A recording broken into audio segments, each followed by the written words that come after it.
Seigneur Dieu, éternel Dieu de gloire, Seigneur Dieu Tout-Puissant, nous te disons merci, nous te célébrons, nous te rendons de multiples actions de grâce. Merci pour ton amour, merci pour ta bonté, merci pour ta faveur, merci pour tes faits, merci pour ta protection divine, merci pour ta sécurité.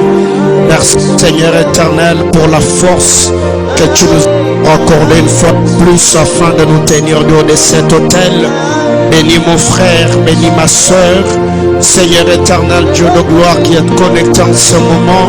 Je prie éternel Dieu que tu te sers de nous, que tu utilises ma petite vie, Seigneur, pour bénir la vie de quelqu'un cette soirée.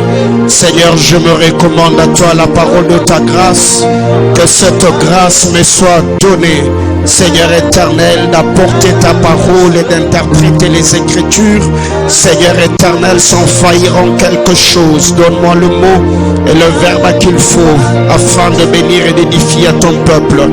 Au nom de Jésus-Christ, nous avons ainsi prié. Amen. Amen, amen. Shalom, shalom.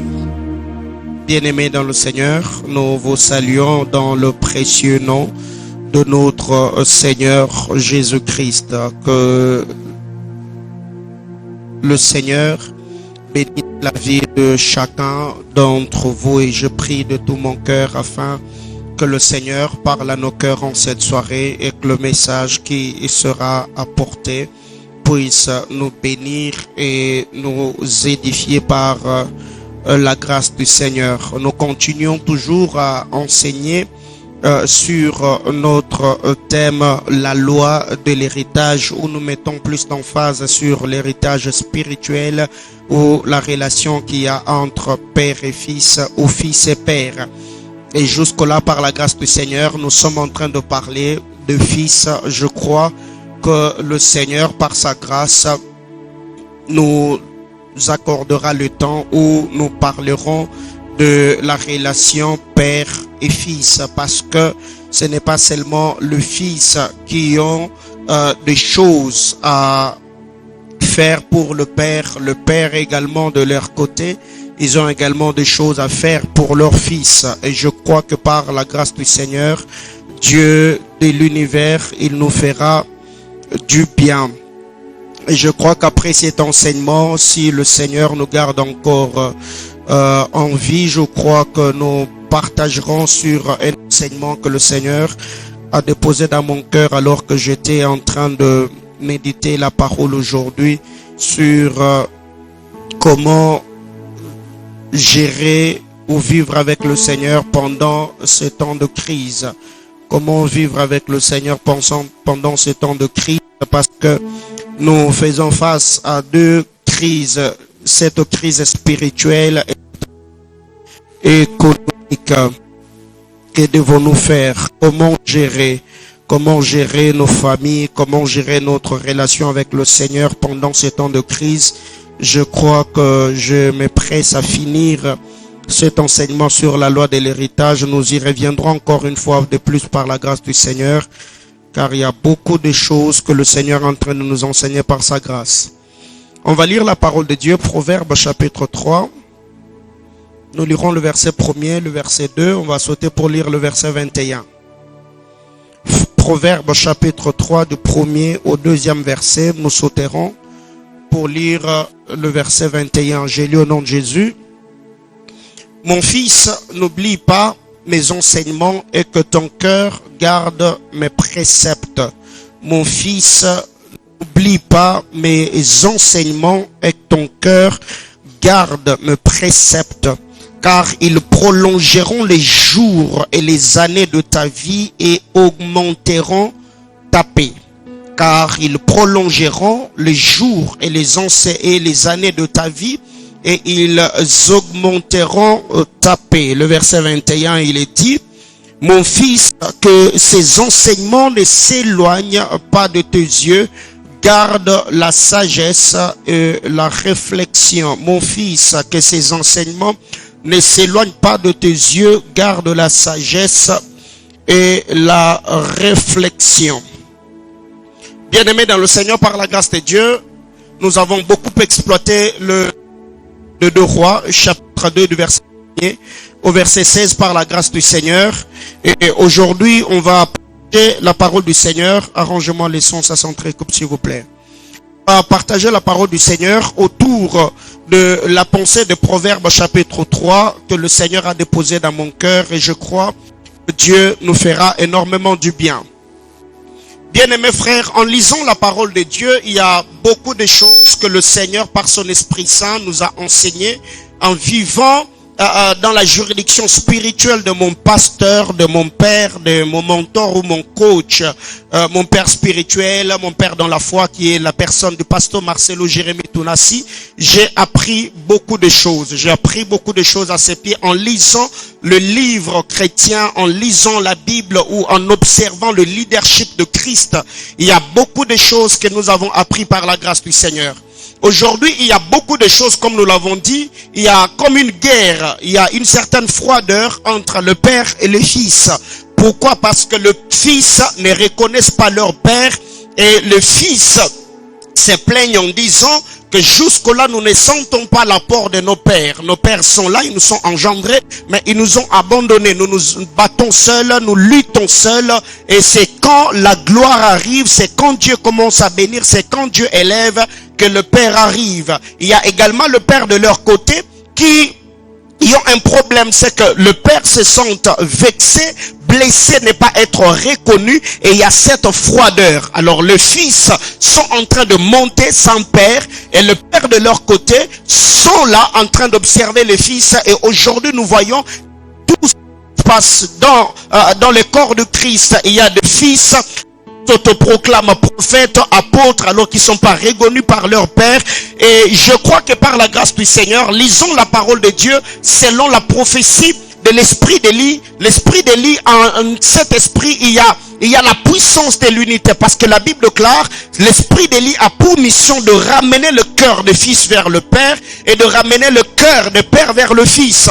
Pourquoi? Parce que c'est fort possible que dans une génération que le père travaille et que le fils travaille également sans pour autant que l'un d'entre eux puisse empiéter à l'autorité spirituelle de l'autre. Bien-aimés dans le Seigneur, nous devons savoir qu'aujourd'hui, il y a beaucoup de gens qui servent le Seigneur avec des blessures intérieures. Il y a des pères qui ont des blessures intérieures, il y a des fils qui ont des blessures intérieures. Et aujourd'hui, je donne un conseil à mes pères et aux pères de ma génération. Et je donne également un conseil à ceux qui sont déjà pères ou encore aux fils qui sont dans la juridiction de leur père. Bien-aimés dans le Seigneur, si jusque-là tu sens que dans ta vie, que ce soit la vie ministérielle, la vie en famille, la vie en couple, et que ton père n'a pas bien joué son rôle, si ton père ne t'a pas soutenu, ne t'a pas aidé, bien-aimé dans le Seigneur, fais pour les autres ce que le père n'a pas fait pour toi, tu vas guérir et tu garderas ton cœur.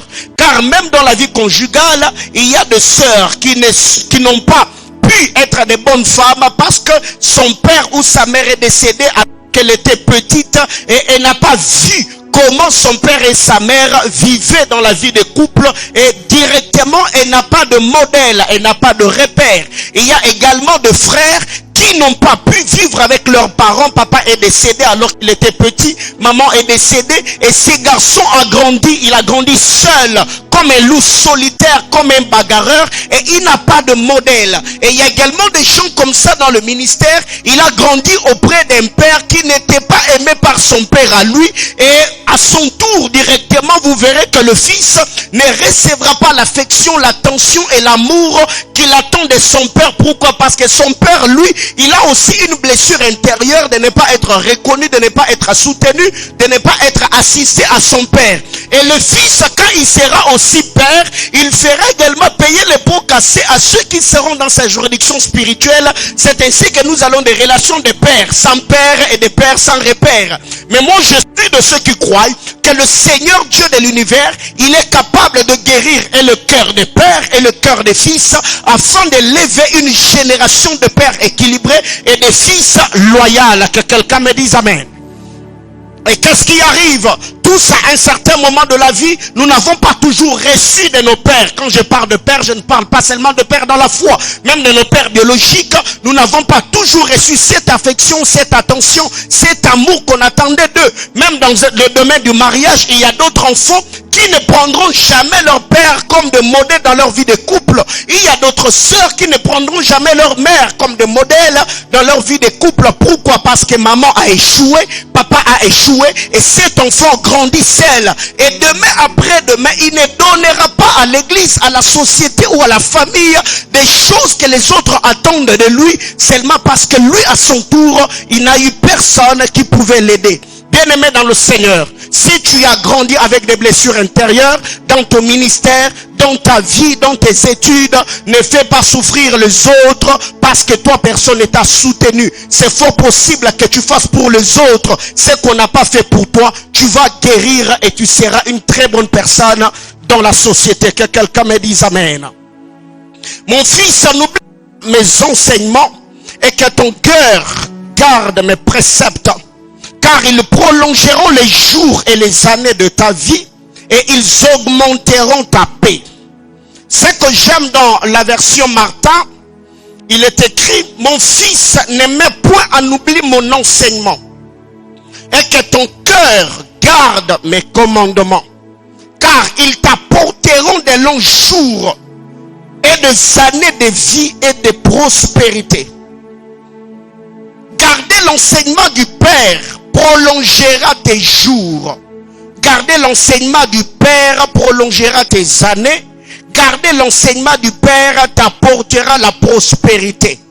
Bien-aimés dans le Seigneur, chacun d'entre nous, nous avons été à un certain niveau dans nos familles. Pour ceux qui ne sont plus sous le toit parental, il y a plusieurs personnes à un certain niveau. Il y a des gens qui nous ont enseignés. Il y a des gens qui nous ont équipés. Il y a des gens qui nous ont dirigés. Il y a des gens qui nous ont bénis à un certain niveau. Je parle des enseignements. Mais qu'est-ce qui arrive? Quand on atteint un certain âge, on commence à faire de recherches. Quand on atteint un certain âge, on commence à se débrouiller ça et là. Mais la Bible déclare: garde mon enseignement, garde mon enseignement. Que tu sois sous mon toit, que tu sois en dehors de mon toit, mon fils, garde mon enseignement. Car cet enseignement, si tu le gardes dans ton cœur, cet enseignement t'apportera de longs jours et des années à ta vie et de prospérité. Donc aujourd'hui, la première des choses, dans la loi de l'héritage, nous sommes jusque-là en train de parler de vrais fils. Parce que tous les fils, ils peuvent être fils, ils ne seront pas vrais. Je suis en train de parler de vrais fils. Le vrai fils qui se reconnaissent, parce que dans une église, il y a des fidèles, il y a des fils, il y a des fils d'alliance. Il y a d'autres personnes, cher pasteur, tu te poumonnes, tu transpires pour eux, tu n'es qu'un prédicateur, tu n'es qu'un pasteur. C'est ainsi que depuis ce confinement, il y a d'autres personnes qui ont même oublié leur pasteur. Ils n'appellent pas, ils écrivent pas, ils ne voient pas le pasteur. Donc pour eux, le pasteur vit seulement avec Jésus. On ne les soutient pas, on l'a vraiment oublié. Mais quand on a des problèmes, c'est là qu'on va appeler pasteur. Frère, nous devons changer. Oui, je vais parler. Nous devons changer. Bien-aimés frères, pour ce soir, le vrai fils, Jean chapitre 8, le verset 28. Jean 8, le verset 28.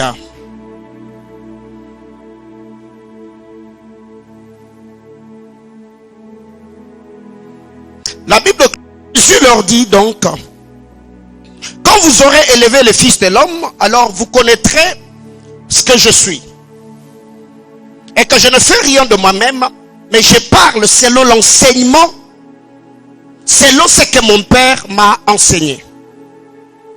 Je parle selon ce que mon Père m'a enseigné. Je ne fais rien de moi-même, mais je parle selon ce que le Père m'a enseigné. Je ne fais rien de moi-même, mais je parle selon ce que le Père m'a enseigné. Bien-aimé dans le Seigneur, la bouche du Fils ne peut s'ouvrir que si son oreille a été en contact avec la bouche du Père. J'arrêtais. La bouche du fils ne peut s'ouvrir pour parler que si son oreille était en contact avec la bouche du père. Car quand vous lisez la parole de Dieu dans les livres de Proverbes, la Bible déclare, c'est lui qui écoute parlera toujours. Qu'est-ce qui arrive? Il y a des gens aujourd'hui, quand tu regardes ton père, tu le regardes lui. Quand tu entends son père enseigner, tu le regardes lui, tu te poses la question. Est-ce que cet enfant est réellement fils de X? Est-ce que cet enfant est réellement fils de Y? Je ne suis pas seulement en train de parler dans l'exercice du ministère, même si nous mettons de l'emphase sur l'héritage spirituel, même dans la vie sociétale. Il y a des enfants, quand tu regardes ses parents, tu les regardes lui, tu te poses la question, mais comment il a fait pour être ce qu'il est? Alors que son père c'est un homme doux, c'est un homme bon, sa mère c'est une femme qui aime Dieu, mais comment est-ce que cet enfant peut aussi être impoli que ça? Bien-aimés dans le Seigneur, nous devons savoir, ici Jésus a dit, le Fils ne fait rien. Je ne fais rien de moi-même, mais je parle selon l'enseignement que le Père m'a donné. Je parle selon ce que le Père m'a enseigné. Bien-aimés frères, nous devons faire très attention. Plusieurs personnes aujourd'hui pensent encore servir Dieu. Plusieurs personnes aujourd'hui pensent encore être dans la bonne doctrine. Plusieurs personnes aujourd'hui pensent encore être près du Seigneur alors qu'ils sont déjà de l'autre côté. C'est pourquoi quand vous lisez la parole de Dieu, le verset 21 de Proverbes chapitre 3 que nous avons lu, la Bible déclare dans la version Martin, mon fils, qu'elle ne s'écarte point de tes yeux, garde la droite connaissance et la prudence. Je dois garder la droite connaissance et la prudence. La droite connaissance va me garder près du Seigneur et la prudence m'aidera à ne pas embrasser des doctrines séducteurs. C'est que Paul appelait doctrine des démons, des enseignements séducteurs. Et le Seigneur au jour de sa chair, il nous avait déjà prévenu qu'il y aura beaucoup de faux docteurs et de faux enseignants. Qu'est-ce que nous devons faire? Nous devons avoir la simplicité de la colombe et la prudence du serpent.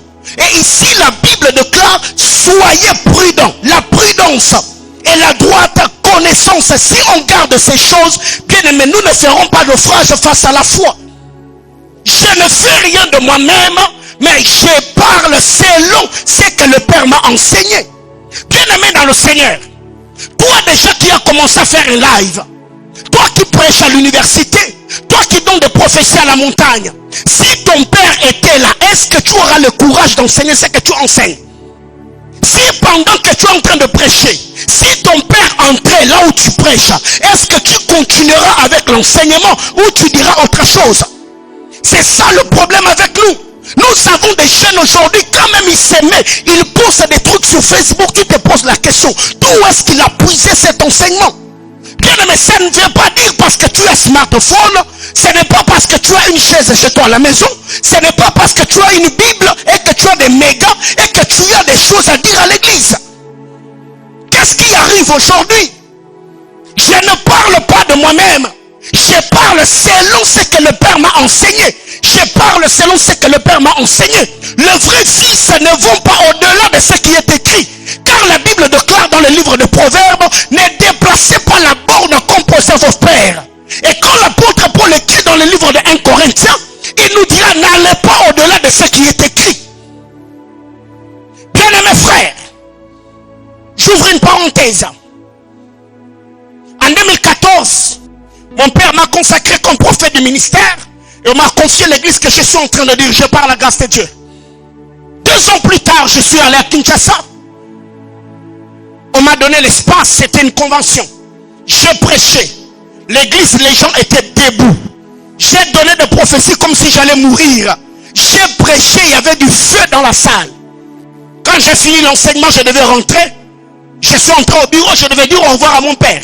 Il m'a regardé, il m'a dit, Paulin, l'enseignement que tu enseignes, les choses que tu prêches, ce n'est pas des choses que moi je t'ai enseignées. Bien aimé, j'étais stupéfait, je me suis dit, oh, mais comment est-ce que quand je prêchais, papa était même debout d'ailleurs. Donc il y avait, c'était du show. Après il m'a dit, non, ce n'est pas parce que j'étais debout. J'étais seulement debout pour ne pas gasser l'ambiance. Mais les choses que tu prêchais, ce n'est pas ce que moi je t'ai enseigné. Bien aimé dans le Seigneur, je n'avais pas de raison avancée. Je me suis excusé, je dis que papa excuse-moi, c'est seulement le fait de faire de recherche. Il m'a dit non, prêche la parole que moi je t'ai prêchée. prêché. Enseigne des choses que moi je t'ai enseigné. Ça va te garder et ça donnera la réussite à ton ministère. Bien-aimé dans le Seigneur, l'honnêteté ministérielle aussi, c'est dire des choses là où on a failli dans le ministère pour ne pas seulement présenter aux hommes les exploits que nous avons faits. Il était dur avec moi dans son bureau. J'avais même envie qu'on ramène encore les séminaires pour que je corrige, mais c'était déjà passé. Et pour me briser, il m'a dit quoi? D'ailleurs, la vidéo, même tous les prophéties que tu as données là, on ne mettra pas sur Facebook et sur YouTube. Et on n'avait pas mis. Bien aimé, ça ne m'avait pas blessé. Je me suis dit, waouh! J'ai présenté mes excuses. Pourquoi? Parce que je me t'ai dit, j'ai déçu mon père, j'ai blessé son cœur. Bien-aimé dans le Seigneur, est-ce que les choses que vous prêchez, est-ce que les choses que vous partagez, même dans le groupe WhatsApp, est-ce que si ton père était là, l'enseignement que tu donnes, c'est des choses qu'il t'a enseigné? Jésus a dit, je ne fais rien. Je parle selon ce que le Père m'a enseigné. Ça, c'est la beauté du ministère où ton père peut s'asseoir, te voir prêcher, se dire, waouh, j'ai investi dans cet homme et il est devenu un grand serviteur de Dieu. Bien aimé, si aujourd'hui même quand nous prêchons, si Paul ou Pierre entraient dans notre auditoire, est-ce que Pierre va acclamer? Est-ce que Paul va nous acclamer de notre manière d'interpréter les épîtres qu'ils ont écrites? C'est ça le problème avec nous. On pense, non, on est des rhumatologues. J'ai vu des frères comme ça, excès des ailes. Frère, excès des ailes, tous on est passé par là. Excès des ailes, on est rhumatologue. Et tu viens avec un thème, les mystères des 7 tresses de Samson. Il n'y a pas de mystère là-dedans. Bien aimé, le vrai fils garde l'enseignement de leur père. Bien aimé, ça fait du bien. Par moment, quand je travaille, les gens qui me voient prêcher, ça encourage. Bien aimé, moi j'ai fait ça. On m'a recadré. J'étais déjà pasteur. J'ai dirigé une église. Et mon père m'a dit ça, des choses que tu prêches là, ce n'est pas ce que moi je t'ai enseigné. Et j'étais là, j'ai présenté mes excuses, j'ai dit papa, excuse-moi, c'est seulement la recherche que nous faisons. Il m'a dit oui, si tu gardais le cœur que tu as aujourd'hui, tu iras très loin avec le Seigneur. Mais il y a des fils, même quand tu lui dis, ça c'est pas doctrinal, non, il va essayer encore de te recadrer, de te corriger. Oh non papa, tu vois, dans la révélation, dans la connaissance, c'est bien, moi je suis dans la doctrine. Dans la doctrine. Oui, toi tu penses que c'est toi la première personne à lire la Bible. C'est ça le problème. Nous n'avons plus de fils humbles qui reconnaissent leur tort, surtout à la lumière des Écritures. Non. Beaucoup de fils aujourd'hui sont toujours sur la défensive. Papa, si j'avais prêché ceci, c'est parce que. Bien-aimés frères, nous devons honorer nos pères. Et penses-tu qu'un tel père qui voit déjà que tu as des enseignements hérétiques te cédera la chair pour que tu puisses pas? Pourquoi? Bien aimé frère, quand j'étais fils, je voyais des choses autrement. Mais depuis que je suis devenu père, il y a des choses que mon père me disait autrefois que je ne comprenais pas. Mais quand je suis devenu père, je sais ce que c'est diriger une église. Je sais ce que c'est prier pour une âme. Je sais ce que c'est affirmer quelqu'un. Frère, vous devez arrêter ces choses. Ici au Congo, nous avons beaucoup de bons pères, mais nous n'avons jamais eu le temps d'approcher nos pères pour leur poser les questions majeures, des questions prioritaires du ministère. C'est pourquoi il y a d'autres choses. On pense que le père ne nous aime pas, alors qu'ils sont seulement en train de nous corriger à leur manière, à leur niveau. Le vrai fils garde l'enseignement. Chapitre 8, le verset 38. La Bible clare, j'ai dit ce que j'ai vu chez mon père. Et vous faites ce que vous avez entendu de la part de votre père. Waouh, ça c'est le Seigneur qui parle. Et quand vous lisez le livre des Jean, le Seigneur a beaucoup parlé de son père. J'ai médité le livre des Jean aujourd'hui et j'étais émerveillé. Je me suis dit waouh. Malgré cela, le Seigneur Dieu de l'univers, il a fait cela. J'ai dit ce que j'ai vu chez mon père. Et vous faites ce que vous avez entendu de la part de votre père. Moi, je dis ce que j'ai vu. Mais vous dites ce que vous avez entendu. Bien aimé Bien-aimés frères, il y a une chose ici, quand le Seigneur parle de lui, il dit, moi j'ai dit ce que j'ai vu, mais vous faites ce que vous avez entendu. Ce que nous devons retenir ici, c'est que le vrai fils disent ce qu'ils ont vu auprès de leur père. Le vrai fils disent ce qu'ils ont vu, disent ce qu'ils ont vu. Bien aimé, autrement dit, le vrai fils entend par les cieux. Jésus n'a pas dit je sais, j'ai dit ce que j'ai entendu. Non, il dit j'ai dit ce que j'ai vu. Donc en voyant, il voyait et entendait au même moment. Mais quand il parle des fils du diable, il dit mais vous faites ce que vous avez entendu. Alors qui sera fidèle? Celui qui a vu ou celui qui a entendu? Bien aimé dans le Seigneur, ce que tu fais, tu l'as vu chez qui? Ce que tu fais, tu l'as vu chez qui? Il y a des gens aujourd'hui, même quand nous faisons des services de puissance par moment, excusez-moi, je suis venu parler en pasteur. Il y a des choses qui choquent, il y a des choses qui dérangent. Comment est-ce que, quand on regarde comment ton père opère dans la puissance et les choses que toi tu fais, on se pose la question, où est-ce que tu as eu ça? Il y a des gens aujourd'hui qui, pendant les services de puissance, ils donnent même des têtes en esprit. Coup de tête en esprit, pouah, tu es par terre. Ils donnent les couplets en esprit, pouah, il y a des pattes. Double patte en esprit, pouah, tu es par terre.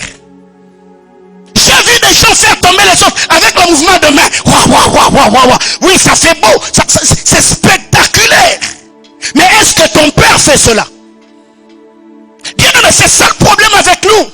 On veut imiter tout ce qui est anglophone. On prend tout ce qu'on voit sur les nets. Bien aimé frère, le vrai fils sont ceux qui restent attachés à l'enseignement de leur père. Les choses que papa n'a pas fait, je ne le ferai pas. Pourquoi? Parce qu'il est mon modèle. Les choses que mon père n'a pas dites, je ne les dirai pas. Je ne peux pas être grossier parce que je dirige une église. J'ai vu mon père, comment il a honoré les gens, comment il respectait les gens quand il prêche. Et je garde les mêmes valeurs. Ce n'est pas parce que je suis devenu pasteur que je dois commencer à fabriquer les choses pour que ça fasse beau. Et au jour d'aujourd'hui, nous avons des fils comme ça, qui ramassent les pratiques de gauche à droite. Bien aimé dans le Seigneur, ce qui compte, c'est notre attachement au Seigneur. Et ces enseignements, le Père nous ont tracé le chemin. Le Père nous a enseigné la sainte doctrine. Le Père nous a prêché Jésus-Christ. Et nous devons nous attacher à ces enseignements-là. Moi, j'ai dit ce que j'ai vu de mon Père. Mais vous faites ce que vous avez entendu de votre Père. Bien-aimé frère, c'est lui qui est le témoin fidèle et c'est lui qui a vu. Parce que ce que tes yeux ont vu, tu ne peux pas le remettre en cause. Mais ce que tes oreilles ont entendu, tu peux ne pas avoir bien entendu. Mais celui qui a vu, il sera un témoin fidèle. J'ai dit ce que j'ai vu. C'est que le vrai fils entend par les yeux. La loi de l'observation. Leur attention est sur le Père. Comment il introduit le message? Comment il développe? C'est quoi son témoignage? Parce que le plus grand héritage qu'un puisse avoir, c'est le Dieu de son Père. C'est la bénédiction de son Père. C'est la discipline de son Père. C'est l'onction de son Père. Mais aujourd'hui, c'est dégoûtant. Nous avons même des fils qui corrigent le Père sur les réseaux sociaux. Le Père a mis une pensée et lui il vient parce que ses amis l'appellent rhumatologue, docteur. Alors qu'il n'a que 5 ans de vie chrétienne et 1 année de ministère. Bien-aimés frères, moi, je n'ai pas fait ça à mon père. Et tu t'appelles mon fils, je te trouve en train de faire ça, frère, 2000 coudées. Même si tu soignes ta donction, 2000 coudées. Moi, j'ai dit ce que j'ai vu de mon père, pas de notre père. Non, non, non. J'ai dit ce que j'ai vu de mon père. Bien-aimés frères, le fils, le vrai fils, ils ne se fatigueront jamais. Si son père prêche en train de... Il a des prédications à dormir debout. Oui, c'est lui mon père. Je suis sorti de ses entrées spirituelles. Je le suivrai autant que je peux. Mais qu'est-ce qui arrive? C'est quand les Josué commencent à corriger les Moïse. Mais Moïse, toi aussi, tu n'as pas un parler facile, écoutez. Mais aujourd'hui, on est en plein 21e siècle, il faut être stylé. Il faut avoir un papa stylé, un père stylé, qui parle un très bon français. Mais papa, tu vois, tes genres de prédication sont démodés. Et toi qui as les mises à jour spirituelles, toi qui prêches comme... Quels sont les résultats que tu as eu? Combien d'âmes tu as déjà affermi? Combien de ministres tu as déjà engendré? Avec tes révélations, toi le rhumatologue, quels sont les exploits que tu as déjà eu? Les vrais fils disent ce qu'ils ont vu. Bien-aimés frères, il y a des gens aujourd'hui, quand tu regardes ce que tu fais et tu regardes son père, tu te dis non, ce garçon il est déjà déloyal. Pourquoi? Parce qu'il n'a pas les empreintes du père. Il ne fait pas comme son père. Et on peut déjà comprendre qui est ton modèle, qui est ton mentor. Si déjà le pratique du mentor contredit les enseignements que m'a donné mon père, je ne peux pas le prendre comme mentor. Si le témoignage de mon mentor contredit la saine doctrine, si les enseignements de mon mentor contredisent ce que mon père m'a enseigné, les rudiments de la vie chrétienne que j'ai eu, bien aimé, je vais rejeter tout en bloc. Pourquoi? Parce que aujourd'hui il y a des gens qui ont plus confiance en leur mentor qu'à leur père. Je ne suis pas en train de dire que tout ce que le père fait, c'est ça la parole de l'évangile. Non. Je suis en train de parler de la parole que le père prêche. Je suis en train de parler des enseignements de père. Certes, dans le corps de Christ, nous n'avons pas le même niveau. Tu peux avoir un mentor qui a beaucoup plus d'ouverture dans le domaine de l'interprétation des Écritures. Mais il ne faut pas que le mentor vienne contredire le père. Il ne faut pas que le mentor vienne effacer le père. Il y a des gens comme ça. Il vit à Lubumbashi. Mais sur Facebook, il écrit je suis fils spirituel de David Oyedepo, qui n'a jamais vu. La Bible déclare, tout ce que le père m'a donné viendront à moi. Et je ne mettrai pas dehors celui qui vient à moi. Le verset 44, la Bible déclare, nul ne peut venir à moi si le Père qui m'a envoyé ne l'attire. Et je le ressusciterai au dernier jour. Bien-aimés, retenons que tout ce qui peut arriver au Fils, ce sont des choses que le Père aura appelées. Des choses que le Père aura attirées. La Bible déclare, personne, nul ne peut venir à moi si le Père qui m'a envoyé ne l'attire. Et je le ressusciterai au dernier jour. Tout ce que le Père m'a donné viendront à moi. Bien-aimé dans le Seigneur, j'aimerais prêcher pendant quelques minutes, encourageant un enfant de Dieu à rester attaché au Seigneur. En lisant la parole de Dieu, vous allez vous rendre compte que pendant les 6 jours de la création, tout ce qu'il y a eu lieu parce que il y a un Père qui avait appelé, il y a un Père qui avait attiré. La Bible déclare, au commencement, Dieu créa les cieux et la terre. La terre était informe et vide, mais l'Esprit de l'Éternel planait au-dessus des eaux. Et Dieu dit, aussi longtemps que Dieu n'avait pas attiré, la terre ne pouvait pas avoir les arbres. Aussi longtemps que Dieu n'avait pas appelé, la terre ne pouvait pas recevoir la lumière. Je suis en train de dire à quelqu'un, je refuse de voir mes fils et mes filles dans la foi souffrir dans la vie alors que la parole de Dieu est dans ma bouche. Ça, je refuse de te voir avec un visage larmoyante parce que je n'ai pas parlé. Je suis en train de dire à quelqu'un, la Bible déclare que la vie et la mort sont au pouvoir de la langue. C'est pourquoi aujourd'hui, je suis en train de dire à quelqu'un, s'il y a une chose que tu attendais de Dieu, je me permets à ma qualité de père d'appeler ces choses dans la vie de ceux qui sont dans ma juridiction. Mais je peux être un père de remplacement pour toi qui n'es pas de la compassion, pour toi qui n'es pas de la communauté chrétienne. J'entends quelqu'un me dire yes. Nul ne peut venir à moi si le Père qui m'a envoyé ne l'attire. Ça veut dire qu'il y a des choses que tu auras dans ta vie parce que le Père a appelé. Il y a des choses que tu auras dans ta vie parce que le Père a attiré. C'est pourquoi, bien-aimés frères, en lisant la parole de Dieu dans Genèse 49, la Bible déclare quand Jacob a regardé Joseph, il a dit je te donne plus que tes frères. Joseph, les choses qu'il a reçues, c'est parce que le Père l'avait attiré. Le Père n'a pas seulement attiré une tunique de plusieurs couleurs sur la vie de Joseph, mais c'est parce que Joseph était sorti des entrailles de Jacob qu'il a pu voir le gerbe.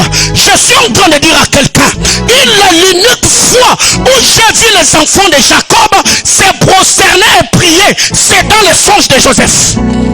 Oh my God.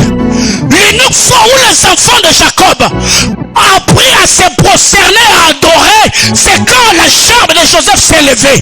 Il y a jusque-là des païens dans ta famille parce que tu es au niveau que tu es. Et Dieu t'élève. La personne, tu peux les prendre en charge. La personne peut vivre dans ta maison parce que Dieu t'a élevé. La personne peut apprendre à adorer le Seigneur. Il y a des voisins qui peuvent adorer Dieu. Il y a des voisins qui peuvent se prosterner en disant Moyao. Elle qui passait lui dans des boîtes, elle commence à servir le Seigneur. Lui qui était pauvre, Dieu l'a béni. Et ainsi que Dieu de cet hôtel, je demande que Dieu active l'onction de la prosternation dans la vie de ceux qui ne connaissent pas. De par des choses que my God, de par les choses que Dieu fera dans ta vie. Je suis en train de bénir quelqu'un. Que le Dieu du ciel t'accorde la grâce et qu'il t'accorde la grâce. C'est pourquoi, frère, en lisant la parole de Dieu dans le livre de 2 Chroniques, la Bible déclare quand Josaphat est allé combattre les fils de Moab et les fils d'Ammon, la Bible déclare Josaphat amassa et ramassa.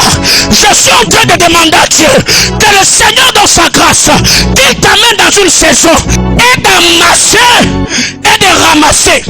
Je suis en train de bénir quelqu'un.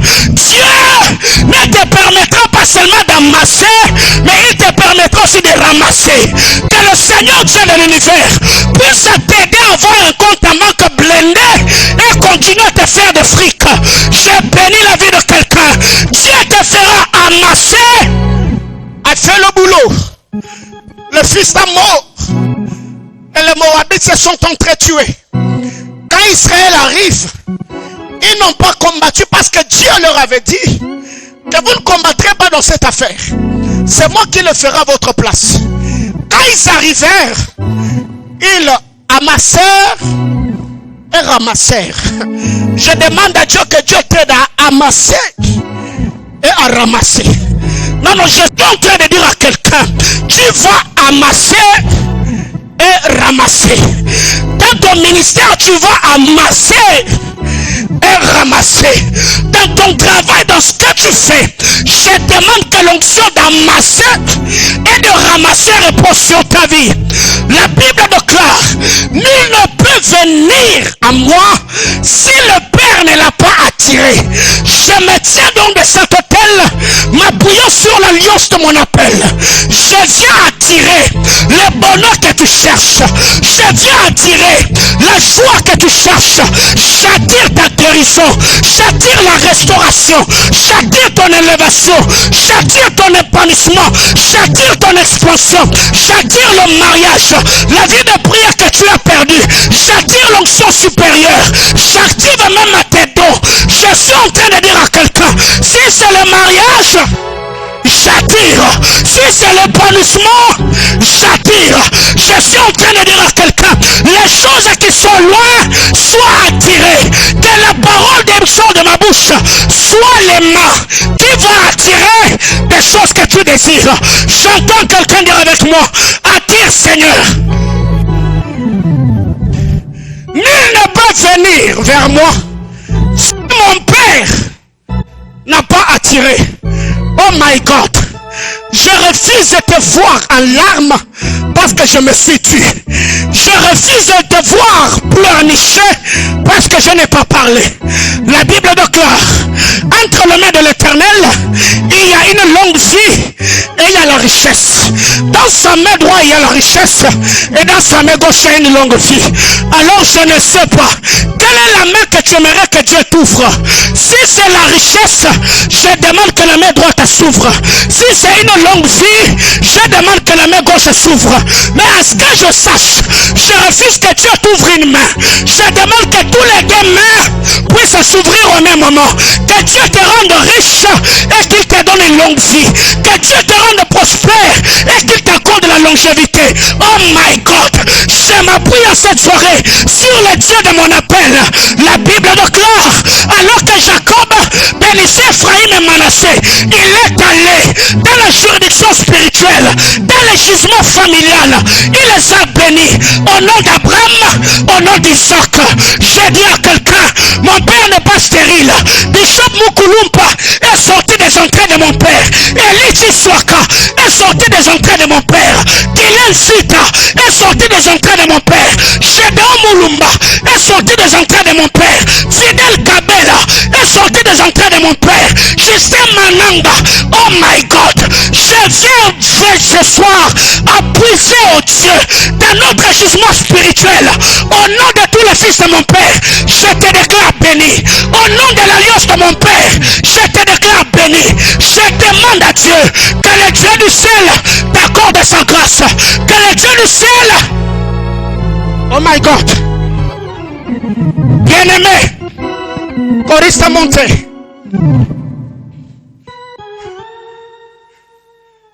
Ce que nous devons savoir, la Bible déclare, il ne peut venir à moi si le Père ne l'a pas attiré. Ici, le contexte de ce texte nous parle des âmes qui doivent être sauvées, justifiées, régénérées en croyant en Christ Jésus. Mais j'ai voulu actualiser ce texte pendant ce temps de crise. Plusieurs font face à cette crise économique et à cette crise spirituelle. Tout ce que les enfants de Jacob ont connu ou vécu, ce sont des choses que leur père avait libérées, avait déclarées sur leur vie. Du haut de cet autel, avec ma main sur le cœur, je demande au Dieu de ma jeunesse, je demande au Dieu de ma vocation, le Dieu de mon parcours, le Dieu de mon histoire, d'accomplir fidèlement toutes les promesses qu'il t'a faites. Je demande au Dieu de mes détails, de t'éprouver de sa fidélité et de te rendre heureux. Si dans sa main droite il y a une longue vie et dans sa main gauche il y a la prospérité, je ne demande pas que Dieu t'ouvre une main, que tous les deux mains de l'Éternel soient ouverts et que Dieu t'accorde la longévité, qu'il t'accorde la prospérité. Sobraneluzavali shani de las Ratra la wasani de l'opaille de clatou de la rilafani de clus Ralupei de la foshani de clatou de la rialori de la cochoni de las Zastra la wasani de la paille de clover yalori de l'âche. Père éternel, je demande au Dieu de gloire que tu regardes le sacrifice, que tu voies mon frère et ma soeur qui gémit et se lamente, que tu étendes ta main et bénisse cet homme. Père, j'appelle la joie, j'appelle le bonheur, j'appelle l'abondance, j'appelle la prospérité, j'appelle la guérison, j'appelle la restauration, j'appelle l'élévation, j'appelle l'unité, j'appelle l'émergence, j'appelle l'épanouissement, j'appelle la bonne santé, j'appelle le mariage, j'appelle la promotion, j'appelle la fécondité dans le nom suprême de Jésus. Seigneur, j'appelle ces choses comme le vent de l'Orient. Père, je prie éternel que le vent de quatre vents puisse souffler et amener les nerfs, après amener la chair, amener la peau comme ce fut dans la vallée des ossements desséchés. Lozani de Clarila Chani, Effaï de l'Oparila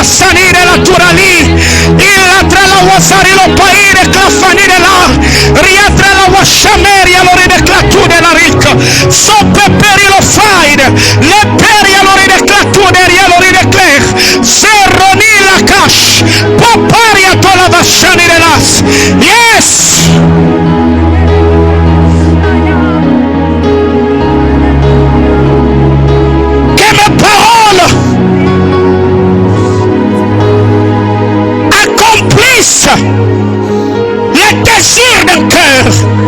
Que ma prière soit exaucée du haut de ton trône en faveur de ton peuple. Zatemora la cassia. Est-ce que tu peux dire à Dieu que le Seigneur se souvient de toi?